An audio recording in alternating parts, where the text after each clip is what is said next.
Welcome, homies and homettes. My name is Kevin Strong, and welcome to the Kevin Strong Show. And in this video, we're going to talk about how a couple of states, 12 in particular, are actually stealing equity from homeowners. So very interesting article. Very few people are talking about this on the internet. So I thought it would be a great topic to discuss with you. So we're going to dive into that article. And at the end of the article, we're going to come back into the studio and I'm going to give you some points about what I see that's going on in general in the housing market. Some of it you may have heard from other people, and some of the information maybe you're hearing for the first time. But without further ado, please do me the honor. If you have not subscribed to my channel, please do so. Please smash that like button. That does help me out, and comment and share because I care. So without further ado, we're going to go ahead and jump into this article, and it's called Home Equity Theft. A new study says 12 states allow local governments to seize far more than what's owed from homeowners who are behind on their taxes.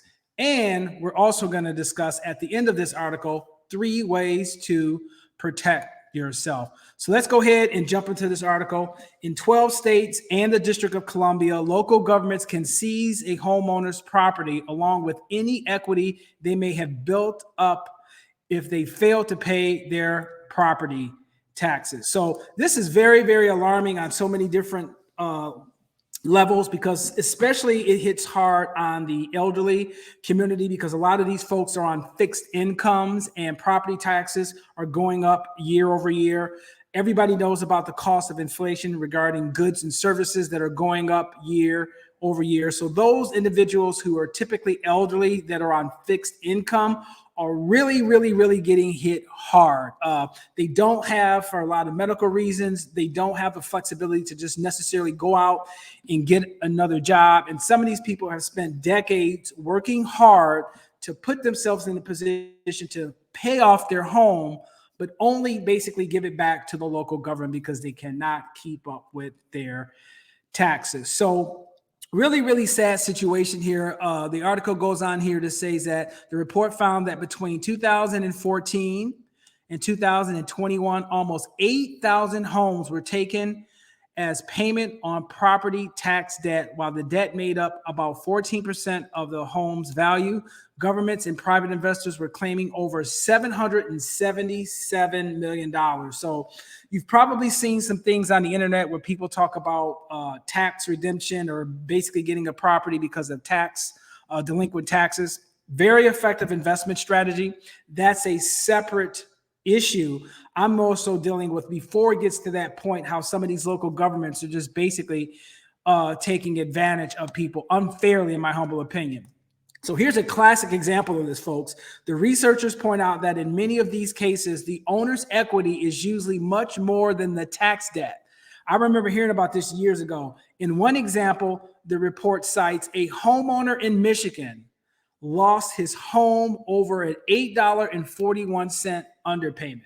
This was tragic. I talked about this on my Facebook page a couple years ago, I believe, if I'm not mistaken. This individual was a retired engineer, elderly guy. I don't know if he was dealing with dementia or some other mental issues, but for whatever the reason, the guy underpaid his taxes by $8.41, and they took his house and sold it. I forgot how much equity they had out of it once they got through paying the taxes that the local government was owed. But if this is the same story, you guys can Google this. This guy actually went and hired an attorney and sued the city, and I think he got his property back plus some money. But you know, that's a scary situation. So what are some of the things that people can do to prevent themselves, obviously, from being in this situation? That's what we're going to talk about next in this article. Don't miss. Americans are paying nearly 40% more on homeowners insurance. This is actually a different part. Here we go. Make that budget finally. So if you can make a budget, please do so. It allows you to understand exactly what's coming into your household and what's coming out of your household. And talk to your local tax assessors. They're not going to basically be able to tell you definitively, but you can kind of get an idea if you see a tax increase forthcoming. So don't bury your head in the sand, so to speak. Reach out to these folks and have a conversation with them.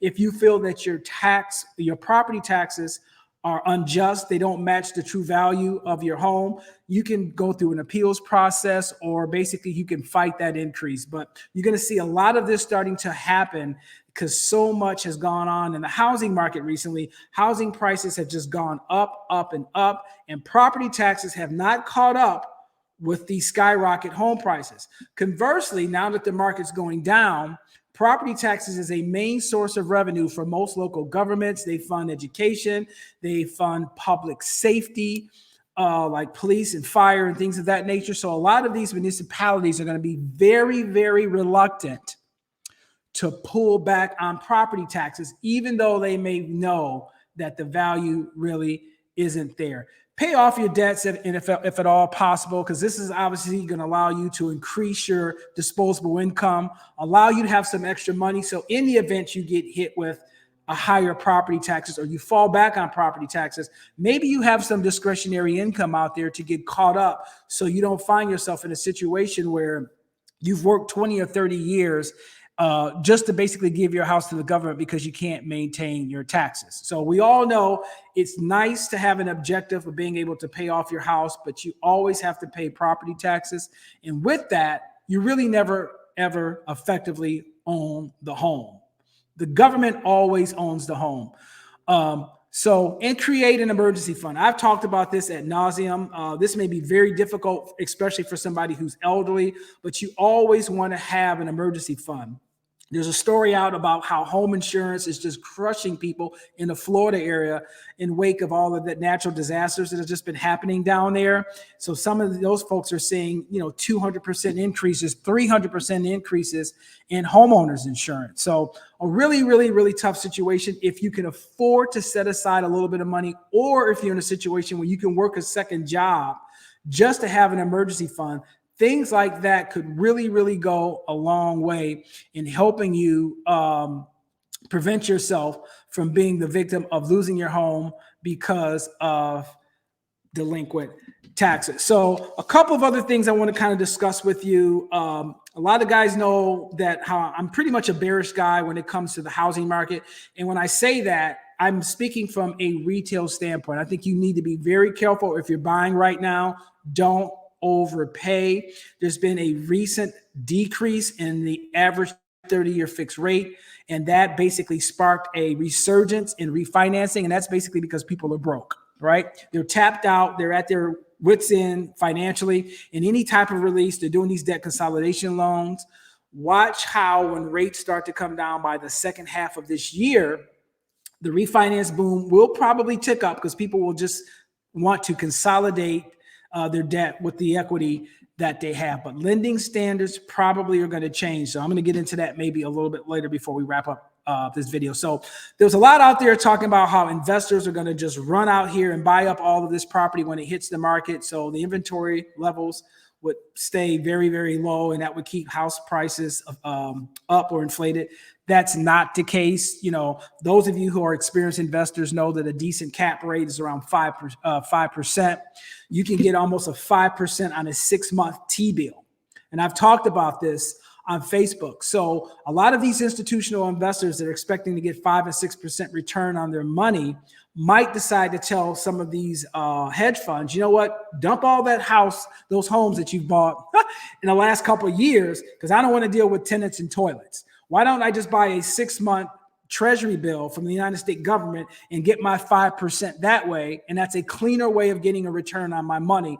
If that turns out to be the norm more so than exception to the rule, what you're going to find out, folks, is that these investors are going to start dumping these properties, and that's going to create an influx or an increase in inventory on an aggregate level. Talked about how forced selling. So yeah, you're going to find a lot of people who, I'm just looking at my notes here, so just bear with me.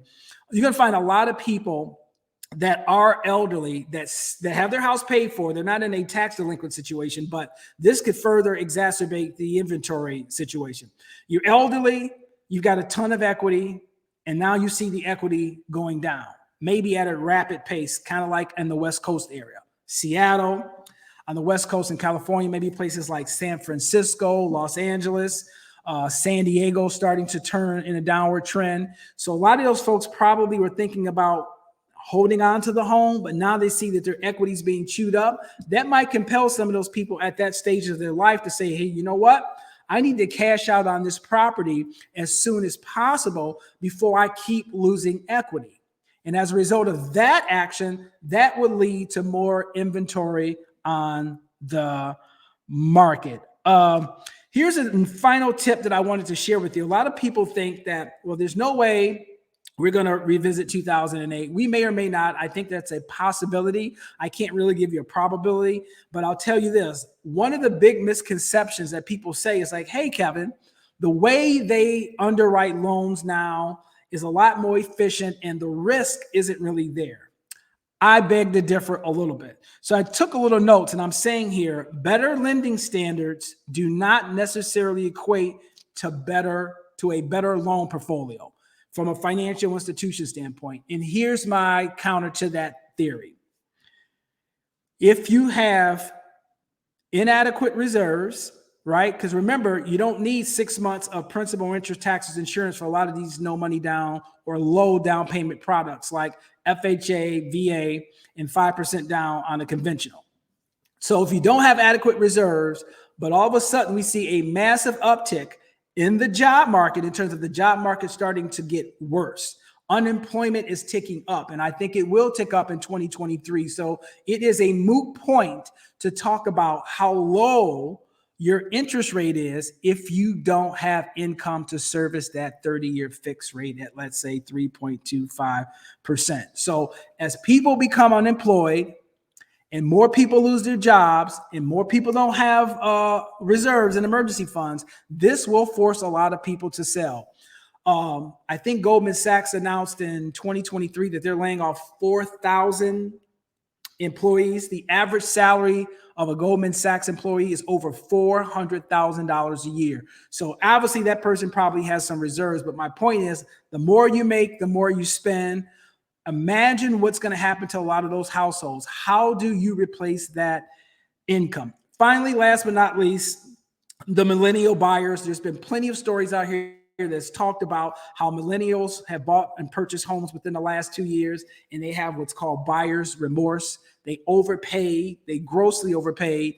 And I've always said this, pray, and you better pray that the Supreme Court validates President Biden's executive powers to allow him to forgive student loan debt.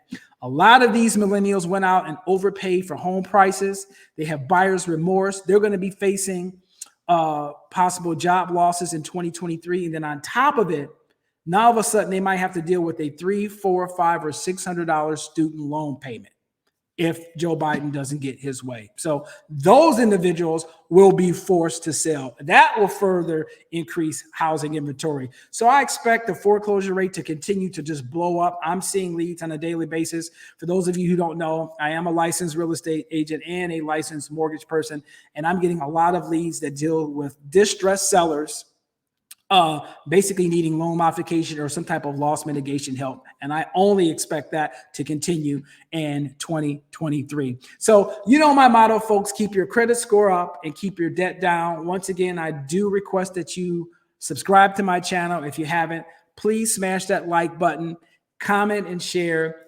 because I care. This was the Kevin Strong Show, and I'll see you guys in the next video.